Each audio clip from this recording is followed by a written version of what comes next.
Okay, so ಇವತ್ತು ಈ look ನ ಕ್ರಿಯೇಟ್ ಮಾಡಿದಾರಲ್ಲ ನನ್ನ ಸ್ಟೂಡೆಂಟ್ಸ್, ನಿಮ್ಗೆ ಹೇಗ್ ಅನಿಸ್ತು? ನಂಗೆ ತುಂಬಾ ಚೆನ್ನಾಗಿ ಅನಿಸ್ತು. ಇದು ತುಂಬಾ ಬ್ಯೂಟಿಫುಲ್ ಆಗಿದೆ and thank you so much. ನೀವು ಇಷ್ಟು ಚೆನ್ನಾಗಿ ಹೇಳ್ಕೊಟ್ಟಿದ್ದೀರಾ. ಓಕೆ ಲೈಕ್ 30 ಡೇಸ್ ಅಲ್ಲಿ ನೀವು ಹೇಳ್ಕೊಟ್ಟಿದ್ದೀರಾ. ತುಂಬಾ ಇಷ್ಟ ಆಯ್ತು. ಮೇಕಪ್ ಎಲ್ಲ ತುಂಬಾ ಚೆನ್ನಾಗಿದೆ. ಓಕೆ ಸಾನ್ಯಾ, ಸೊ ಈ ಒಂದು 35 ಡೇಸ್ ಕೋರ್ಸು ಅಂತ ನೀವು ಬಂದು ಜಾಯಿನ್ ಆಗಿ ನನ್ನ ಹತ್ರ, ಸೊ ಈ ಒಂದು ಲುಕ್ ನ ಕ್ರಿಯೇಟ್ ಮಾಡೋಷ್ಟು ನೀವು ಕೂಡ ಪ್ರಾಕ್ಟೀಸ್ ಆಗಿದೆ, ಪ್ರತಿಯೊಂದು ಆಗಿ ಇಷ್ಟು ಚೆನ್ನಾಗಿ ಕ್ರಿಯೇಟ್ ಮಾಡಿದ್ರ, ನಿಮ್ಗೆ ಹೇಗ್ ಅನಿಸ್ತಾ ಇದೆ? ನಂಗೆ ತುಂಬಾ ಚೆನ್ನಾಗಿ ಅನಿಸ್ತಿದೆ. ಯಾಕಂದ್ರೆ ನನಗೆ ಬೇಸಿಕ್ ಅಷ್ಟೇ ಬರ್ತಿತ್ತು. ಇವಾಗ ತುಂಬಾ ಚೆನ್ನಾಗಿ ಕಲ್ತಿದ್ದೀನಿ. ನೀವು ತುಂಬಾ ಸಪೋರ್ಟ್ ಆಗಿ ಹೇಳ್ಕೊಟ್ಟಿದ್ದೀರಾ. ಕಾವ್ಯ, ಹೇಗ್ ಅನಿಸ್ತು ನಮ್ಮ ಸ್ಟೂಡೆಂಟ್ಸ್ ಇವತ್ತು ಕ್ರಿಯೇಟ್ ಮಾಡಿರೋ ಒಂದು ಲುಕ್?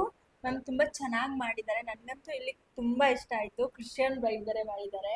ತುಂಬಾ ಚೆನ್ನಾಗಿ ಮಾಡಿದ್ದಾರೆ. ತುಂಬಾ ಸೆಟಲ್ಡ್ ಆಗಿ ಬಂದಿದ್ದಾರೆ ಮೇಕಪ್. ನನಗಂತೂ ತುಂಬಾ ಇಷ್ಟ ಆಯ್ತು. ಸುಮ್ಮ ಹೇಗ್ ಅನಿಸ್ತು ಈ ಒಂದು ಕೋರ್ಸ್ ನಿಮ್ಗೆ ಮಾಡಿ ಏನ್ ಯೂಸ್ ಆಯ್ತು, ಈ ಒಂದು ಲುಕ್ ನ ಕ್ರಿಯೇಟ್ ಮಾಡಕ್ಕೆ? ಇಷ್ಟ ಆಯ್ತು ಮ್ಯಾಮ್. ಫಸ್ಟ್ ಆಫ್ ಆಲ್ ನಿಮ್ಮ ಅಕಾಡೆಮಿ ಸೆಲೆಕ್ಟ್ ಮಾಡಿಕೊಂಡು ನಂಗೆ ತುಂಬ ಇಷ್ಟ ಆಯಿತು. 35 ಡೇಸಲ್ಲಿ ನಾನು ಇಷ್ಟೊಂದು ಒಳ್ಳೆ ಲುಕ್ ಕೊಡ್ತೀನಿ ಅನ್ನೋದ್ರ ಬಗ್ಗೆ ನನಗೆ ಎಕ್ಸ್ಪೆಕ್ಟೇಷನ್ಸ್ ಇರಲಿಲ್ಲ. ಓಕೆ ಬಟ್ ನೀವು ತುಂಬ ಚೆನ್ನಾಗಿ ನಂಗೆ ಟೀಚ್ ಮಾಡಿಕೊಟ್ರಿ. ಅದರಿಂದ ನಾನು ಈ ಲುಕ್ ಬಂದಿದೆ ಅಂತ ಅನ್ಕೊಳ್ತೀನಿ. Thank you ma'am. ಸೊ ನಿಮ್ಗೂನು ಅಷ್ಟೇ ಆಲ್ ದ ಬೆಸ್ಟ್.